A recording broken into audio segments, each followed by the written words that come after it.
Krishna's the one in front. Yeah. Otherwise, it's a fact, because without Krishna consciousness, nothing has any real value. If you're a millionaire and you have a big house, fancy car, and everything, but you're going to die, and then you can take birth in your next life as a cockroach somewhere, or a worm, or a dog, or something, you know, and you can't take your money with you and the car and everything. It's all lost. So it doesn't have any value, really. But if you are Krishna conscious, and you use your car for Krishna, and your house for Krishna, and your money for Krishna, and your body for Krishna, then all those things give pleasure to Krishna.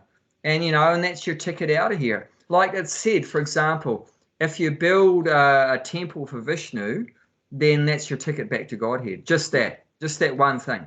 If you somehow contribute to build a temple for God, then you're going to go back to Godhead just for that. You know, so in that case, just building a house for God, that was your ticket out of here. Yeah. Whereas if you build a ticket for yourself, I mean, maybe in your next life you'll take birth as a mouse in the house that you built or something. You know, so it's no value. Opening this week in Ayodhya, Ram Mandir. Right. Yes. Yeah, happening there. Oh, it's a beautiful. It's a giant, and they make that incense, and it's like how many meters long is that? If you start burn that incense, it'll be burned last for 6 months. It's like I saw that. Big house there. Wow. And then how many tons of ghee they put it in to get that jyoti, and that'll be burned last for how many tons of ghee, and like, you know, and it's made of gold and things like that. Somebody posted on the Facebook, I was watching in there, and then the bell came from Bangalore. Some company built it in there, and the flag and all these things there's giant, and like, you know, lot of film stars, they donate millions for that. And it's just like amazing. It's happening there. It's wonderful at the moment. 22nd of January is opening for that. Next time I'll go to India, definitely go. Ayodhya is not that far from Delhi. I think 3-4 hours. Yeah. Yes. Definitely visit that. It's like, you know, it's a birthplace of Lord Rama. Yes. What precious is that? Yeah. So it's got to have the birthplace of Krishna there. So, but there's Lord Rama. Nice. So it's wonderful to see. Yeah. So we just got to put the one in front, and that's the best thing. And then we get free from karma, and then we're out of the karma. Okay, so let's read the purport. Yeah. Brahman is indestructible. Yeah. Indestructible and eternally existing, and its constitution is not changed at any point. But beyond Brahman, there is a Para-Brahman. Brahman referred to the living entity, and Para-Brahman referred to a supreme personality of Godhead. The positional position of the living entity is different from the position he takes in material world. In the material world, in material consciousness, his nature is to try to be the Lord of matter. But in spiritual consciousness, Krishna consciousness, his position is to serve the Supreme. When the living entity is in material consciousness, he has to take on various bodies in the material world. That's called karma, or varied creation by the force of material consciousness. Okay. So this is another name of Bhagavan. Bhagavan is God, Krishna, but another name is Para-Brahman. So if you ever see the term Para-Brahman, that refers to Bhagavan, to God. So we are Brahman, we are the spirit, soul, living entity, but the supreme living entity. So there's unlimited living entities, but there's only one supreme living entity. So you get it? There's unlimited living entities, which are Brahman, but there's only one supreme living entity, Para-Brahman, and that's Bhagavan, that's Krishna, like that. And another point is that, so we're Brahman, but in this when we come into the material world, into Maya, we have a screwed up mentality, which is that we want to be the Lord. We want to be the Lord of matter, the Lord of the material world. So we're trying to play the role of Parabrahman. We're trying to play the role of God, thinking, I am God, you know, I am the Lord of this material world. There's one saying that of the mentality, I am the Lord of all that I survey. There's one saying like that. I'm the Lord of all that I survey. Survey means what you see. So I'm the Lord of everything that I see. But that's false. That's completely ridiculous. What kind of Lord we are? We're just suffering all the time. We get a toothache. We get a toothache and we have to run to the dentist. If we're the Lord, then why do we get a toothache? Yeah. Oh, you know, we have to run to the dentist, you know, or, you know, my car broke down the other day. I have to run to the mechanic. If I'm the Lord of the material world, I would just like click my finger and the car would, you know, or it wouldn't even get broken in the first place. How's your teeth and everything is okay? While you mentioned that, because you went there to see the dentist, Aniket, everything is okay? Yeah, everything's okay. Every now and again, like recently, one of my fillings fell out, so I had to go and run to the dentist. So I definitely realize I'm not God, you know, because I have to run to the dentist, you know. So that's our false mentality. That's called the false ego, that we think we're the Lord of everything. But our real ego, is what it's saying here, is that his position is to serve the Supreme. So that's that's the true ego. That's the real ego, is that I am Brahman, and the nature of Brahman is to serve the Supreme. And the false ego is we think I am the Lord of everything. I'm controlling everything. I got one crazy neighbor, right? She said to me recently, she said a couple of times to me recently when we walked past each other on the road, oh, did you see all the stars I made come up in the sky last night? She made it. That's what she thinks in her mind. She drinks. She's a alcoholic, and in that intoxicated state, she keeps saying that. She said it to me many times. Did you see all the beautiful stars I put up in the sky last night? I said, excuse me, madam, but there's God is putting the stars up, not you. You know, but she's so drunk she can't understand. The level of understanding is not the level of yours, sir. I don't think so she can understand. Yeah, so that's what we call insanity condition. That's insanity condition. Ignorance. Where and so proud that we think we're God, you know, that we're controlling the nature and everything like that. It's completely ridiculous, of course. But that is the ridiculous condition that the soul has come into. Yeah. And then Prabhupada's saying, so when we come into this material consciousness where we think I'm the Lord of the material world, then it says he has to take on various bodies in the material world. That is called karma, or various creations. Karma. So that is the cause. That is the cause of us taking one body after another body, is that we want to be the Lord and we try to enjoy everything here in the material world. And that creates all this next body. So because of this mentality that we try to be the Lord, and because we think we're the Lord, we think everything is for my enjoyment. So that's why we're talking about fruitive activity, that we think, you know, I do this for my enjoyment. I'll do this for my enjoyment. I'm going to eat for my enjoyment. I'm going to make a house for my enjoyment. I'm going to have sex for my enjoyment. So it's because we think that I'm the Lord, everything is mine to enjoy. So that whole mentality is lining us up for another body and another body, and that way we remain in the material world life after life because of that mentality. But if you change that mentality, no, I'm not the Lord, it doesn't belong to me, it's not my property, it's not for my enjoyment, it's for Krishna's enjoyment, and you give it to Krishna to enjoy, then immediately last birth. No more births. You're out like that. I mean, Queen Elizabeth, she has got everything there. Where's the queen's now? Because she could be some bug in the palace or something. You don't know. Oh, you don't have any idea.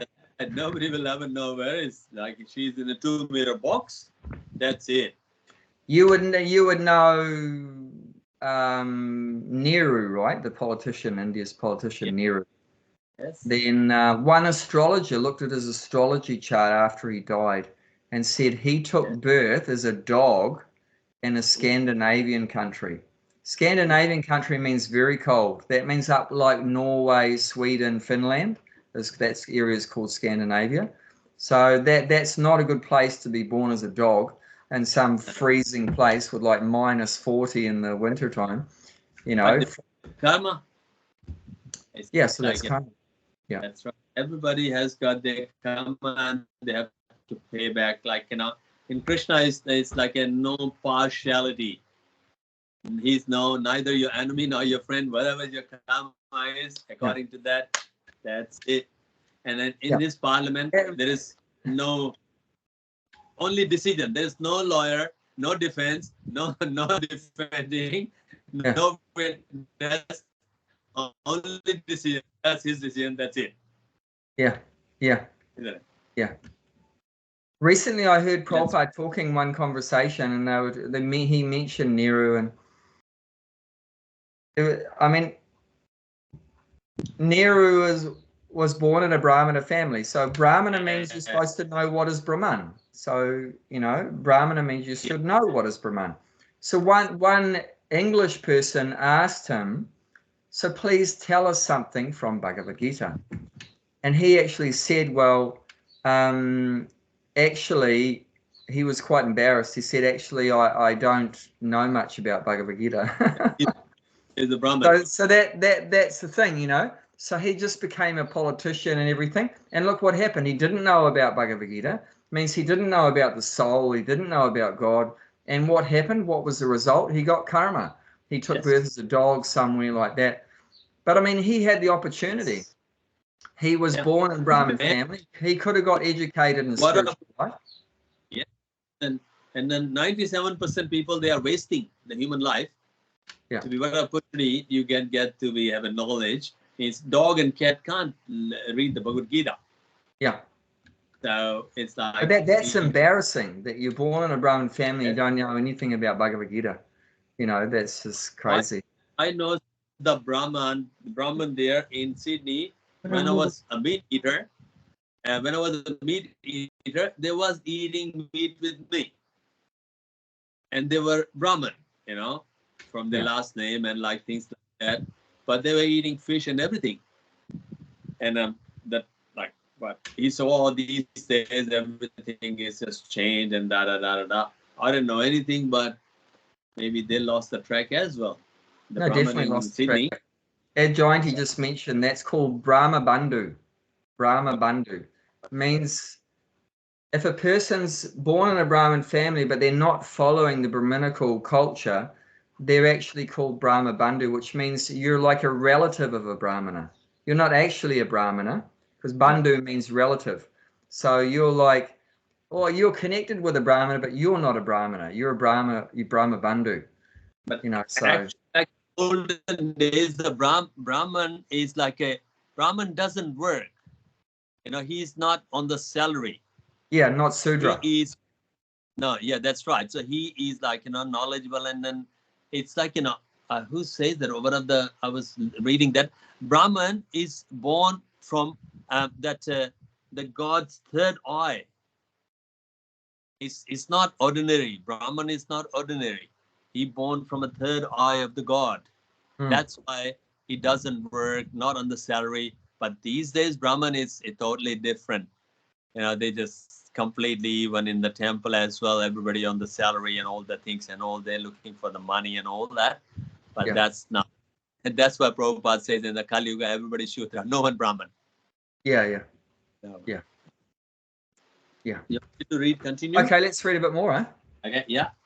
In Vedic literature, the living entity is called Jivatma and Brahman, but he is never called Para Brahman. The living entity, Jivatma, takes different positions. Sometimes he merges into a dark material nature and identifies himself with the matter. and sometimes he identifies himself with the superior spiritual nature. Therefore, he is called Supreme Lord, marginal energy. According to his identification with material or spiritual nature, he received a material or spiritual body. In material nature, he may take a body from any of the 8,400,000 species of life, but in the spiritual nature, he has only one body. In material nature, he is manifested sometimes as a man, demigod, animal, beast, birds, etc., etc. According to his karma, to attain material heavenly planet and enjoy their facilities, he sometimes performed sacrifices, yagna, but when he married in exhausted his return, he returns to earth again in the form of a man. This process is called karma. Yeah. You want me to continue reading? So, I'll just make a quick, there's only one comment I wanted to make about this. Yeah. So, the living entity, we're called Tatastha Shakti. Tatastha means marginal. So, what does that mean? It means we have the choice either to go to the spiritual energy or to the material energy. It's explained that the Tata is that line on the beach. That line on the beach. So sometimes that line on the beach can either be in the water or on the land. You know what I mean? Sometimes the sea goes back, it's on the land. Sometimes the sea comes up and it's under the water. So we're we can either go to the spiritual world or we can come to the material world. So that's the position of the living entity. We have that, flexibility, and also according to our free choice.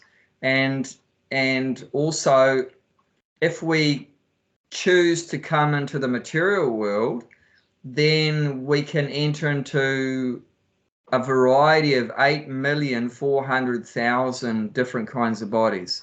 But if you choose to go to the spiritual world, you only have one body.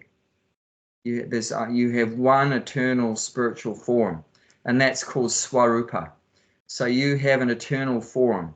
Either like that little girl said about prana.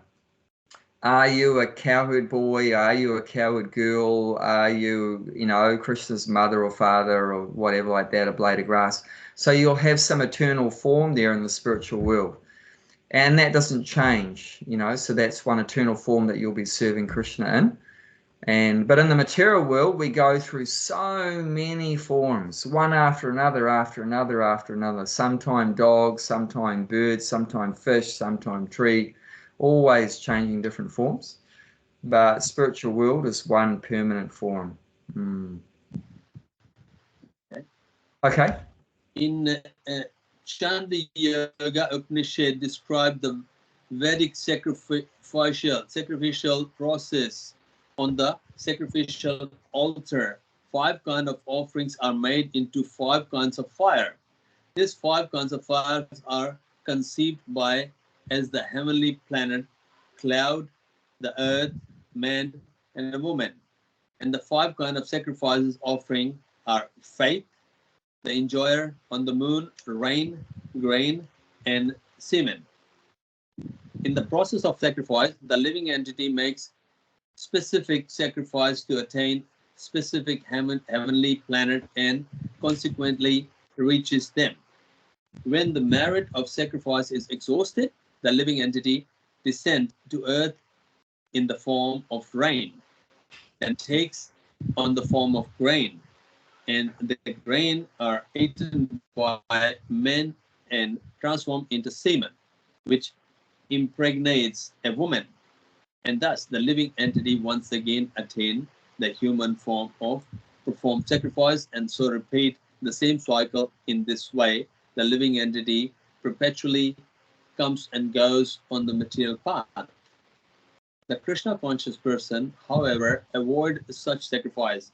He takes directly to Krishna consciousness and thereby prepares himself to return to Godhead. Yeah, so what these last 2 paragraphs... commentator. Yeah. Okay, finish it off and then I'll make a quick comment. Yeah. Impersonalist commentator on the Bhagavad Gita unreasonably assume the Brahman takes the form of Jiva in the material world, and to sustain this, they refer to chapter 15, verse 7 of the Gita. But in this verse, the Lord also speaks to a living entity as an internal fragrance of myself. The fragrance of God, the living entity, may fall down into the material world, but Supreme Lord Achutya never fall down. Therefore, the assumption that Supreme Brahman assumes that the form of Jiva is not acceptable. It is important to remember that Vedic literature, Brahman, the living entity, is distinguished from Para Brahman, the Supreme Lord. Mm. So yeah, the first two paragraphs, what it's talking about there, because this verse is talking about karma, because Arjuna's question was, what is karma? And Krishna answered. So karma actually means performing activities according to the rules of the scriptures, right? So if you follow the rules according to the scriptures, they recommend different sacrifices. And it's mentioned in the first paragraph there, different kinds of sacrifices, 5 kinds and that. So they perform different kinds of sacrifices. And the result of doing those sacrifices is you go to heaven for a while, right? For 10,000 years of the demigods. So you go to heaven. But then what's mentioned in the next paragraph is that after you've enjoyed the results of your sacrifices you did on earth, after you enjoyed that in heaven, you fall back down to earth. And then it's mentioned, Prabhupada actually explains a process of how does the soul get from heaven to the earth. So what it says there is the soul comes from the heaven, comes down in the rain. So it comes down in the rain. And then from the rain, it's gone into the field and goes into the grain. Yeah. So it comes down the rain into the ground and then goes into a grain like rice or wheat or whatever. And then a man eats that. Woman. Then the man eats that rice or has his, roti or whatever like that. And then it goes into the semen. Then the soul goes from the grain into the semen, and then the semen obviously into the woman's womb, and then pops out. So that's explaining one process of how the soul gets from heaven into a body on this earth, into a human body. He would have to go bypass all that as well. It's this is the process there. Like soul can be, soul is the part and parcel of Krishna.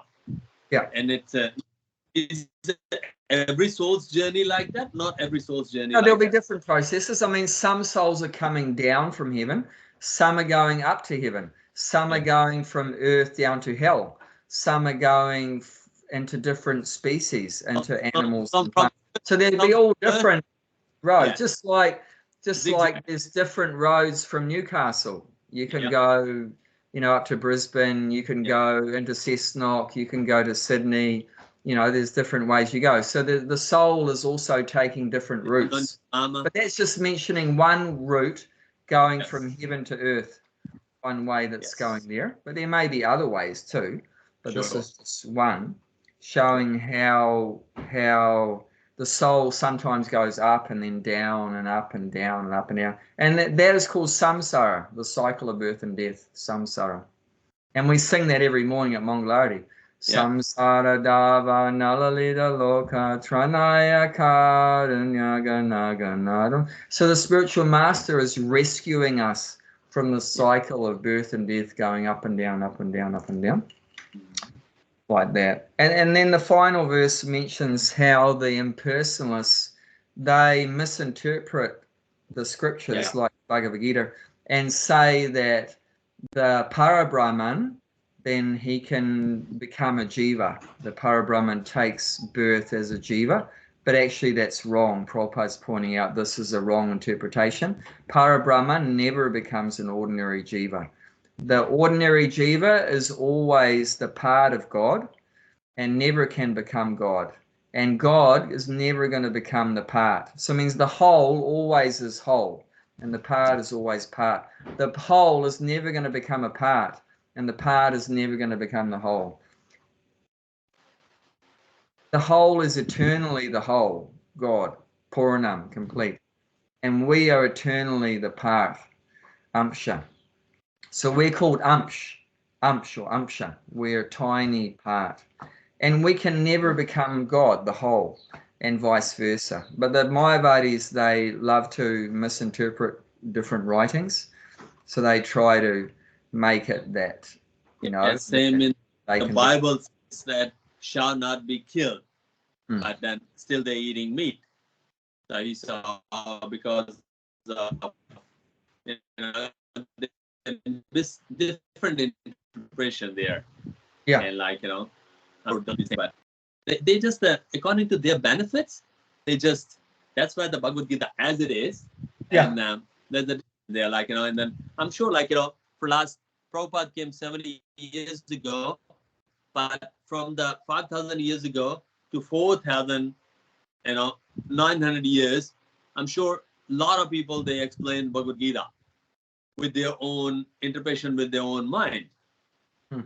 And then whichever way they think they are suits their lifestyle, and they just interpret accordingly and living with that. Yes.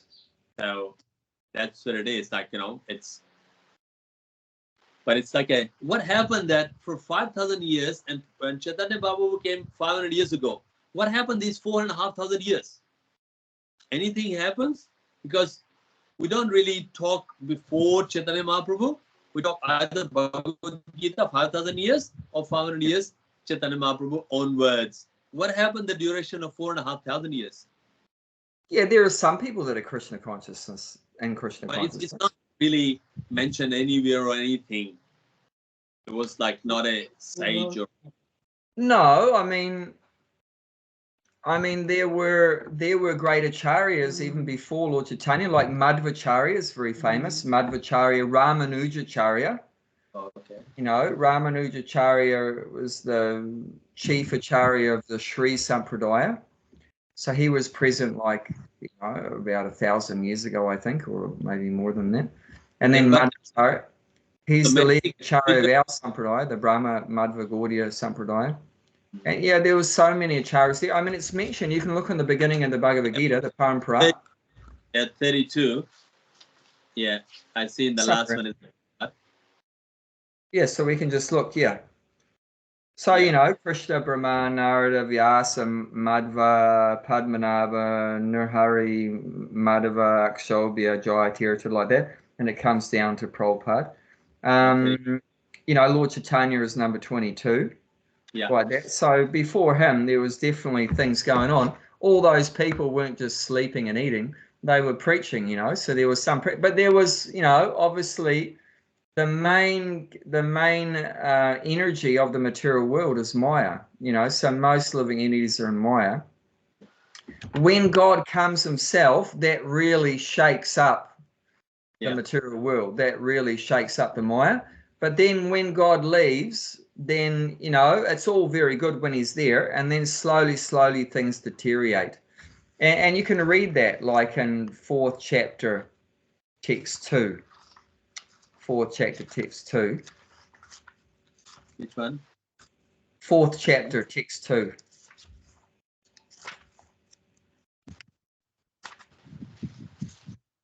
Yeah. The supreme science was thus received through the chain of disciplic succession, and the saintly king understood it, but and therefore the science as it is appears to be lost. Because back in the olden days, there was like a was there reading and writing there, or in a gurukul, or they just spiritual, they just remember and then doing, because before Kali Yuga, their memories are so good before Kali Yuga. They remember whatever they hear. Yeah. But when Kali Yuga started, then slowly the memory gets worse, so you have to write things down, otherwise you forget. But that's just the effect of time in the material world. That's what time does. Time you know, over time, it takes away your lifespan, it takes away your knowledge, it takes away everything. It takes away good qualities. So, like I said, you know, when God is there or a great guru is there, everything is super duper. And then slowly, after they leave, then things start to deteriorate. So even when Lord Chaitanya there was brilliant, then after he left, things got worse and worse and worse. I mean, like when Bhaktivinoda Thakur was living like 150 years ago, it was terrible. There was hardly any Krishna consciousness. I mean, it was brilliant. Lord Chaitanya was there 500 years ago, but even in the period of 350 years, it had just gone to completely useless. Even what devotees were there, they had completely interpreted and changed everything, you know, like that. And even we've seen it in our time, right? Yeah. That when Prabhupada was here 50 years ago, it was brilliant, but it's deteriorated. I tell you, Again, some people might not accept that. They may say, well, now there's more temples than there was before, and there's more devotees and that. But yeah, what is the quality? It's not the same as before. And you talk to Prabhupada disciples, and they'll tell you it's deteriorated. Difference, you know, that you know, they were 100% devoted at that time 50 years ago. Now most of us are just like fringe on the fringe, you know, a little bit, we do a little bit for Krishna and a lot for us, you know, so it's a lot different. It's a lot different. What's the cause of this change? It's time. That's what time does. Time pulls things apart. You know, you look over 10 years, what time does to a building. It wrecks it, you know. Look over 10 years, what happens to your health? It gets pulled apart, you know. So that's just what time does. And that's what he says. So that's what Krishna's saying here in the 4th chapter. Over time, the cyclic succession has been broken. So that's saying why I've come again. That's why I've come. Because the knowledge has got lost. The cyclic succession parampara is broken, so the knowledge is gone. So that's why I've come again. So every time, you know, slowly it gets lost, then God comes again. And then it gets lost again, then he comes again. And then it gets lost again, and then he comes again. 1940 and 50, they're lost, and then Prabhupada came. He lifted up.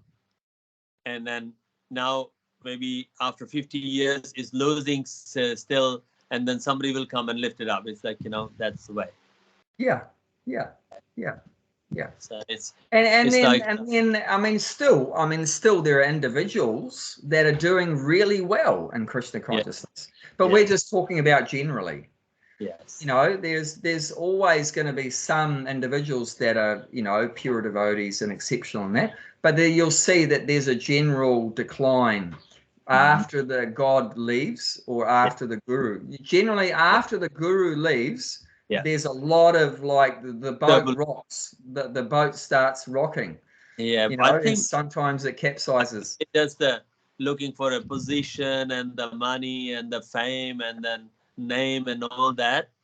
It just it's harder to be, you know, who wants to be, you know, well-known name, and like those who are in the position there doesn't want to leave the position no matter what. But, so because without position, like there was one movie star there in Bollywood, asked him that what's the biggest fear. He said that my biggest fear is that when the public will not recognize me. That's the biggest fear. He's honest. He's very honest. Yeah, and he's on the top at the moment. The day will come. He said, I know the day will come when the public will not recognize me. I'm going to get older and then retire and everything there. I'll be like a bedridden, whatever there. But that will be my biggest fear. And then I said, whether it's a fear or not, it's going to come anyway. So it's the same thing in the temple as well. If somebody in the high position, like if they leave the position and then, you know, go into full-time bhakti and all that, people will not recognize him, and that they did not accept that. That's why they doesn't want to. They cling to the position and things like that. So that could be the reason. Yeah. So we have to be careful about all these things, and that's some devotees are very careful, and some are not. You know, so, and that's our choice. Yeah. But yeah, we can still, if we stick to what Prabhupada has given us, then we're safe. You know, we're secure. But as soon as we deviate from Prabhupada's instructions, then we get lost.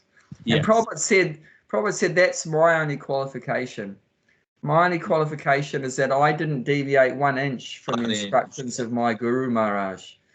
You know, so that's what was so special about Prabhupada, is that he strictly followed his Guru Maharaj. Yeah.